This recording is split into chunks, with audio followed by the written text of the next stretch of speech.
नमस्कार, कसे आहात सर्व? मस्त आहात ना? मस्तच राहा. सर्वांना सर्वप्रथम श्री स्वामी समर्थ. तुम्हाला सर्वांना आजचा दिवस खूप छान आनंदाचा आणि आरोग्यदायी जाओ. तर कालच्या व्हिडिओला तुमच्या सगळ्यांच्या खूप छान छान कमेंट्स आल्या आणि सगळ्यांनी खूप छान तुम्ही रिस्पॉन्स दिलात, की ताई आम्हाला बघायचं आहे, उद्या तू नक्की काय करणार आहेस? तर मला पण खूप एक्साइटमेंट होती, की कधी-कधी बघा आपण ज्या वस्तू स्वतःच्या हाताने काही डेकोरेट करतो, तर त्याच्यामध्ये आपल्याला स्वतःला खूप जास्त उत्साह असतो, की खरंच कसं दिसेल हे लावल्यानंतर, बनल्यानंतर. तर तसंच घरामध्ये ना जीही गोष्ट म्हणजे मी केली आहे, की इंटिरियरच्या बाबतीत किंवा काय, तर मला असं वाटतं, की आपल्या घराला आपला टच असणं खूप गरजेचं आहे. म्हणजे कोणीही तुमच्या घरात आलं ना, की त्यांना त्या घरामधून तुम्ही स्वतः रिफ्लेक्ट झाले पाहिजेत, की म्हणजे तुमची पर्सनॅलिटी म्हणा किंवा तुमच्या आवडीनिवडी कशा आहेत, हे तुमच्या घरातून म्हणजे घराला बघितल्यानंतर लगेचच समजलं पाहिजे. आता खूप सारे वेगवेगळे इंटिरियरचे खूप सारे ऑप्शन्स आहेत. अगदी कमी बजेटपासून भरपूर बजेटपर्यंत भरपूर ऑप्शन्स आहेत. तुम्ही म्हणजे त्यांचं पण मदत घ्या, की इंटिरियरवाल्यांची पण मदत घ्या. पण शक्यतो तुम्हाला काय आवडतं किंवा तुम्हाला काय आवडेल तुमच्या घरामध्ये, तर त्याचा पण तुम्ही विचार करा. अगदीच फक्त सगळं दुसऱ्यांच्या आवडीने करून मग त्या घराला तो आपला जो टच आहे ना, तो येत नाही. तर म्हणून तुम्हाला पण काय काय गोष्टी आवडतात, असं नाही की ते सगळ्यांनाच आवडलं पाहिजे. माझं घर आहे आणि मला त्या घरामध्ये राहायचं आहे 24 तास, तर त्यामुळे त्यातल्या ज्या गोष्टी आहेत त्या माझ्या आवडीच्या असल्या पाहिजेत. तर असा आपला विचार असला पाहिजे.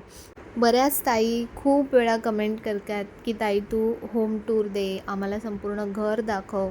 तर खरंच मी मागच्या वेळेला पण तुम्हाला बऱ्याचदा ही गोष्ट सांगितली होती, की संपूर्ण घर न दाखवण्याची बरीच कारणं आहेत. सगळ्याच गोष्टी आपल्याला अशा सोशल प्लॅटफॉर्मवरती बोलता येत नाहीत. पण तरी बरीच कारणं आहेत. पण तरीही तुमच्या सगळ्यांची इतकी इच्छा आहे ना, तर मी नक्कीच ती पूर्ण करेन. माझ्या पद्धतीने मी तुम्हाला घर दाखवेन, की कशाप्रकारे घर असं काही खूप मोठं नाही आहे किंवा खूप असं काही ग्रँड नाही आहे. पण तरीही तुम्हाला इच्छा आहे, तर म्हणून मी नक्कीच प्रयत्न करेन, की जे तुम्हाला म्हणजे तुम्हाला उपयोगी पडेल किंवा इन्फॉर्मेटिव्ह वेमध्ये मला जसं काही एक्सप्लेन करता येईल, तर तेवढं मी नक्कीच तुमच्यासोबत शेअर करेन.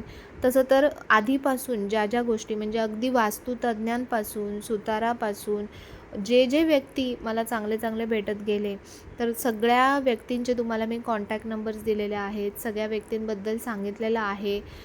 कशा पद्धतीने मी काय काय गोष्टी केल्यात हे पण मी तुम्हाला बऱ्याचदा एक्सप्लेन केलं आहे. पण तरीही असो, जर तुम्हाला बघायचंच आहे तर मी नक्कीच माझ्या पद्धतीने दाखवण्याचा प्रयत्न करेन. तर बघा आता ह्या ज्या फ्रेम्स इथे बनवल्या आहेत ना, तर ह्या आपल्याला लावायला थोडंसं कठीणच जातं. म्हणजे आपण बनवू शकतो, पण कधी-कधी ते सगळं जे आता हे सुतारांचं जे काम आहे, म्हणजे ड्रिलिंग करणं वगैरे, तर हे आपल्याकडे मशीन वगैरे नाही आहे. तर त्याच्यामुळे जेव्हा काम चालू असतं ना, तेव्हाच तुम्हाला काय लावायचं आहे किंवा तुम्हाला काय करायचं आहे, तर ह्याचं थोडंसं प्लॅनिंग ना आधीपासून आपल्या डोक्यामध्ये असलं पाहिजे. आता जेव्हा त्यांनी बनवायचं काम सुरू केलं, तेव्हाच मी फ्रेम्स ऑर्डर करून फ्रेम्स रेडी करून ठेवल्या. म्हणजे लगेचच हातासोबत त्या पटकन तिथे लावून देता येतील. तर इथे स्पेशल ही गोष्ट जी मी केली आहे, ती म्हणजे माझ्या या दिव्यासाठी. तुम्ही बघितलं असेल आधीच्या घरीसुद्धा मी हा एंट्रन्सलाच दिवा लावला होता आणि खूप दिवस झाले मी तो म्हणजे मिस होत होता दिवा, की हा दिवा म्हणजे असंच कुठेतरी साईडला पडला होता आणि मला तो पुन्हा व्यवस्थित असं छान एंट्रन्सच्या इथेच कुठे लावायचा होता. पण त्याला तशी प्रॉपर जशी मला वाटत होती, की जागा मिळाली पाहिजे, तर तशी जागा व्यवस्थित भेटत नव्हती. तर त्याच्यामुळे मी तो ठेवला होता तसाच एक साईडला. गोष्टी जुन्याच आहेत, पण त्यांना नवीन पद्धतीने जुन्याची आणि नव्याची सांगड घालून आपल्याला काहीतरी छान बनवता येईल असं नेहमी विचार असतो माझा. तर ह्या फ्रेमवरती ना सगळं त्यांनी जे ड्रिल केलं तर सगळं पडलं होतं कचरा वगैरे. तर म्हणून मी अशा प्रकारे ते झाडते आणि त्यांना झाडून व्यवस्थित दिलं आणि बॅकग्राऊंडला जो खाली डार्क कलर घेतला आहे ना, हिरवा रंग, त्यामुळे बघा की दिवा किती उठून दिसतोय. नॉर्मली अशा जर फ्रेम आपण बनवायला गेलं तर जसं तुमचं म्हणजे पितळेच्या आतमध्ये तुम्ही जे पण लावाल त्याची कॉस्ट किती आहे त्याच्या हिशोबाने तुम्हाला ती फ्रेमची कॉस्ट जाते. आता हा दिवा जेव्हा मी घेतला होता तेव्हा हा जवळपास 1700 का 1500च्या आसपास मी हा दिवा घेतला होता. आता ह्याची प्राईस आणखीन वाढली असेल कारण पितळेची प्राईस आता खूप वाढली आहे. तर म्हणून वरची आणि खालची जी फ्रेम आहे ती मी सध्या मोकळीच ठेवली आहे. पण त्याच्यामध्ये जो मटेरियल यूज केला ना, त्याला इतकी सुंदर बुट्ट्यांची डिझाईन आहे, की जरी त्याच्यात काही लावलं नाही आहे ना, तरीसुद्धा ते खूप सुंदर दिसतंय. आणि मला असं म्हणजे घराचा एक-एक कोपरा आहे ना, असं खूप मनापासून आणि अगदी छान चांगल्या पद्धतीने असा डेकोरेट करायचा असतो. तर म्हणून मी बऱ्याचशा जागा अशा रिकामीच ठेवलेल्या होत्या. तुम्हाला कालच्या व्हिडिओमध्ये पण दाखवलं. तर बघा आता ह्यांचं हे संपूर्ण बनवून कंप्लीट झालं. अगदी सिंपल बनवलं आहे. ही जी पट्टी इथे लावली आहे ना, ती ह्याच्यासाठी की काहीतरी छोट्या-छोट्या गोष्टी याच्यावर मस्त अशा ठेवता येतील. एखादी कुंडी ठेवता येईल आणि छान जेव्हा काही सणवार वगैरे असतात, तर इथे सुंदर खाली याच्या रांगोळी काढता येईल मस्त आणि तिथे छान छोटासा असा एखादा दिवा किंवा एखाद 2 दिवे असे छान ठेवता येईल. तर अशा प्रकारे थोडंसं पुढचं प्लॅनिंग किंवा काही गोष्टी विचारात घेऊन मी त्या गोष्टी बनवत असते. आणि काय होतं ना, की आधी जे स्टँड ठेवलं होतं, तर स्टँडवरती भरपूर कधी-कधी धूळ जमत होती, साफ करणं जमत नव्हतं. तर म्हणून अशा प्रकारे गोष्टी बनवल्या गेल्या पाहिजेत, की ज्या आपल्याला हँडल करायलासुद्धा सोप्या पडतील, सिंपल पडतील.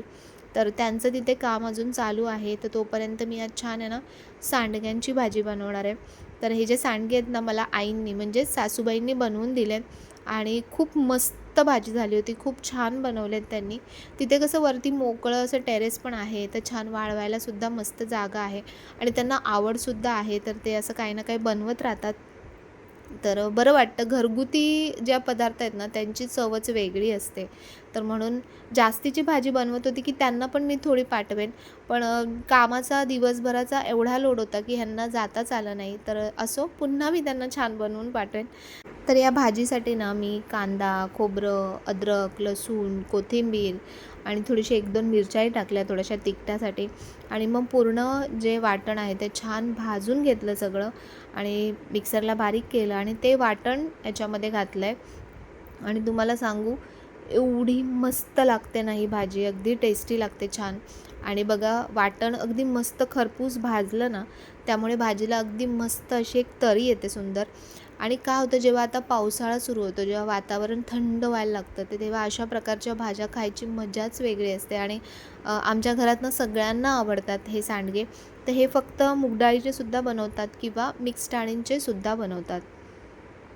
तर आता आपला इथला पूर्ण पॅनल रेडी झाला आहे आणि जो इथे छोटासा हा प्लॅटफॉर्म लावला आहे ना, तर इथे मी काय काय ठेवते ते बघा. तर हे जे आणलं होतं हे राजस्थानवरून आणलं होतं छोटंसं जे भांडं दिसतंय तुम्हाला मातीचं. बघा झाडं आणि माती याचा संबंधच खूप वेगळा आहे. म्हणजे ते दोघं जेव्हा एकत्र येतात ना, तेव्हा खूप सुंदर दिसतं. आणि इथली जी सगळी रंगसंगती आहे ना, ती अशी छान ब्राऊन, ग्रीन अशा कलरमध्येच आहे. तर म्हणून मी जे पण काही ठेवणार आहे ते त्या कॉम्बिनेशनला थोडंसं असं मॅच होईल अशा हिशोबानेच ठेवणार आहे. ही श्रीकृष्णांचं म्हणजे हात आणि मोरपीस हे मी तुम्हाला मागच्या वेळेलासुद्धा दाखवले होते. तर ते पण मला असे इथे सुंदर असे ठेवायचे होते आणि बघा किती सिम्पल पण किती एलिगंट दिसतंय. तर तुम्हाला कसं वाटलं हे जे मेकओव्हर आहे? तर ते मला नक्की सांगा कमेंटमध्ये आणि तुमच्या अशा छान छान कमेंट्स मला नेहमीच मोटिवेट करत राहतात. त्यासाठी तुमचं पुन्हा एकदा खूप खूप धन्यवाद. इथे बरीचशी जागा तुम्हाला मोकळी ठेवलेली दिसत असेल, तर ती यासाठी की कधी-कधी आपल्याला नंतर पुढे जाऊन तेच बघूनसुद्धा कंटाळवाणं वाटतं. तर तिथे आपण मग चेंजेस करू शकतो. अगदीच सगळं भरून टाकलं, सगळं फिक्स केलं, तर मग तुम्हाला तिथे काहीच चेंज करता येत नाही. इथे तुम्ही हे जे बॅक साईडला इथे वॉलपेपर लावू शकता छान एखादा किंवा ह्या ज्या फ्रेम्स आहेत त्याच्याऐवजी दुसरं काहीतरी छान शोपीस लावू शकता. तर असे बरेच ऑप्शन ओपन ठेवून मी ही जागा डेकोरेट केली आहे. तर नक्की कमेंटमध्ये सांगा की तुम्हाला कसं वाटलं. तर व्हिडिओ आवडला असेल तर व्हिडिओला लाईक, शेअर, सबस्क्राईब नक्की करा. हाईप नक्की करा. कमेंट नक्की करा. आणि पुन्हा भेटूया अशा छानशा व्हिडिओमध्ये. तोपर्यंत सर्वांना बाय आणि सर्वांना श्री स्वामी समर्थ.